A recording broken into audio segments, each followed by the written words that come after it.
Supply के रूप में जैसे कंपनी वाले हो गए, शॉपकीपर हो गए और एक्सेट्रा जो कि सप्लाई कर रहे हैं।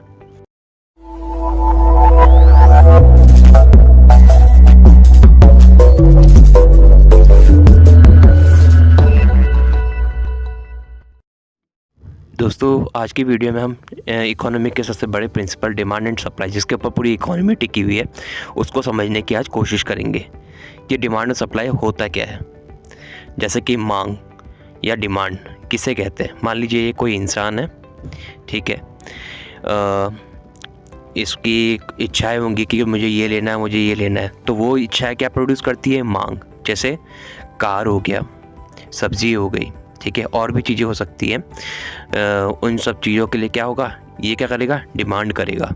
जैसे मोबाइल हो गया, आज के टाइम पे कितना ज़रूरी है, पानी, गैस, ठीक है, एक्सेट्रा चीज़ें हो गई जो क्या करते हैं, हमारी इच्छा के कारण क्या होती है? मांग प्रोड्यूस करती है। ठीक, ये तो हो गई मांग। अब बात करते हैं आपूर्ति क्या होती है। ठीक है, आपूर्ति यानी कि जो सप्लाई करती है, जो जैसे कार हमें चाहिए तो कार की सप्लाई देगी, तो वो कौन सी होती है? कंपनी, महिंद्रा, टाटा और भी कंपनियां हो गई। जैसे शॉपकीपर हो गए, ठीक है, और इससे आगे लेंगे तो होलसेलर हो गए जो शॉपकीपरों को सामान देते हैं, ठीक है, और एक्सेट्रा। तो ये क्या करते हैं? सप्लाई करते हैं। जो हमें डिमांड करते हैं उसकी क्या करते हैं? ये लोग सप्लाई करते हैं। ठीक, अब हम समझेंगे आगे, ये देख लेते हैं कि डिमांड और सप्लाई का एक्चुअल में क्या होता है, कि कब डिमांड बढ़ने से, कब सप्लाई बढ़ने से रेट में क्या प्रभाव पड़ता है। तो इसको हम देख लेते हैं। चलिए इसको मैं रब कर लेता हूँ पूरा।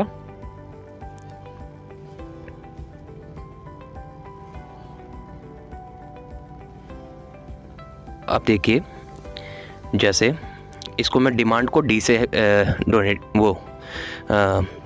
डी से दिखा रहा हूँ, और एस मतलब सप्लाई, और रेट का मतलब रेट दिखा दिया।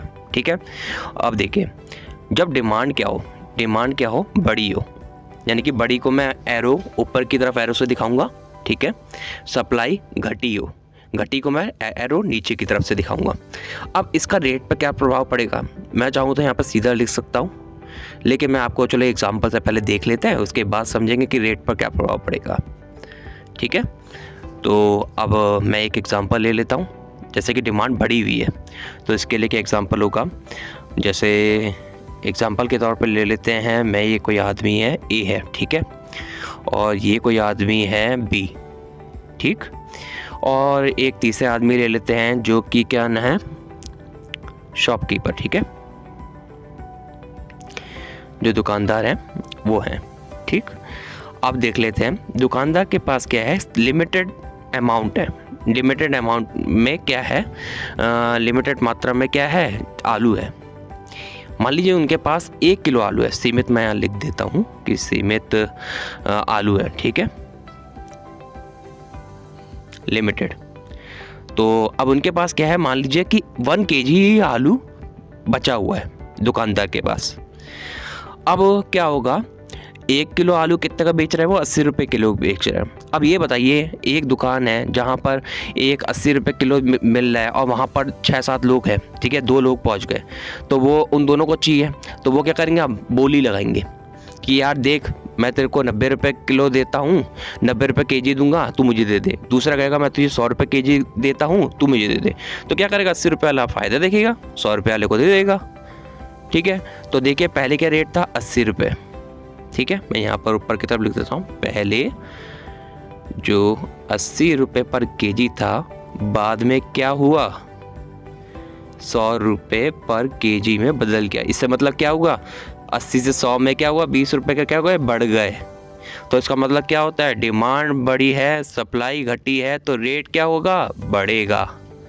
ठीक है, तो ये कॉन्सेप्ट आप समझ गए होंगे। इससे कैसे करके हुआ है? देखिए यहाँ पर, देखिए दुकानदार से हुआ, आलू सीमित था, ठीक है, फिर वहाँ पर 2 जनों को चाहिए था, ठीक, तो इस वजह से क्या हो गया? रेट क्या हो गया? बढ़ गया। अब हम एक स्टेप और आगे बढ़ते हैं। अब क्या हुआ? जैसे मैं एरो नीचे से दिखा रहा हूँ, तो इसका मतलब क्या है? डिमांड घट गई है। पहले डिमांड बढ़ी हुई थी, अब डिमांड घट चुकी है।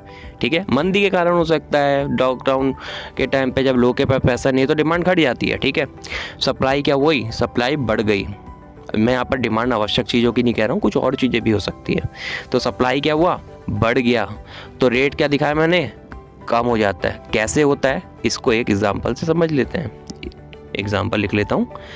एग्जांपल कार का एग्जांपल लेते हैं, सिंपल, ठीक है। एक कार है 4 लाख रुपए की, मान लीजिए 4 लाख रुपए, ये हो गया, ठीक है। अब 4 लाख हो गया, तो अब लोग क्या है, जो लोग या खरीदार हैं, ठीक है, उनके पास रुपए ही नहीं है कि वो 4 लाख रुपए, मंदी का दौर चल रहा है या फिर लॉकडाउन का टाइम चल रहा है कि रुपए है ही नहीं। जब उनके पास पैसे ही नहीं आ रहा है, कहीं से इनकम का सोर्स नहीं है, ठीक है, खरीद तो क्या होगा, डिमांड क्या हो जाएगी, लोग या खरीदार होंगे ही नहीं। लेकिन कंपनी के पास क्या है, कंपनी क्या एक के बाद एक कारें बनती जा रही, तो उनके पास स्टॉक बहुत सारा हो गया ना। तो जब बहुत सारा स्टॉक हो गया तो उसको क्या करना, उनको बेचना है, क्योंकि इतने बड़े प्लांट थोड़ना है कि वहाँ पर इतना सारा सामान रख सकें। रखने के साथ भी तो उसकी वैल्यू ख़त्म होती जाएगी। तो क्या करेगा कंपनी, स्टॉक को बेचना है, तो उसके लिए वो क्या करेगा, अरे भाई साहब चलिए आइए, टाटा या फिर ये मारुति, किसी में भी कोई सी भी कंपनी ले लीजिए, क्या ले लीजिए ऑडी ले लीजिए, कि आपको डिस्काउंट दिया रहा है 20% का। अब आइए, आपकी जो 4 लाख की गाड़ी है वो आपकी 3 लाख में पड़ जाएगी, ठीक है। मैं इसका 20% नहीं निकाल रहा हूँ, 20% निकाल के तो 80,000 कुछ ऐसा कुछ आएगा, ठीक है। तो 3 लाख 2 लाख में पड़ जा रही है मान लीजिए आपको, ठीक है। तो इससे क्या हुआ, जो कंपनी थी, कंपनी यानी कि सप्लायर ने क्या कर दिया, रेट को घटा दिया।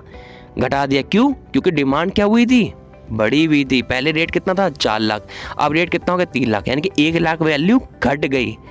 तो आप समझ गए होंगे कि डिमांड बढ़ने से क्या होता है और डिमांड घटने से क्या होता है, सप्लाई बढ़ने से सप्लाई घटने से क्या होता है, रेट पर प्रभाव। Thanks for watching.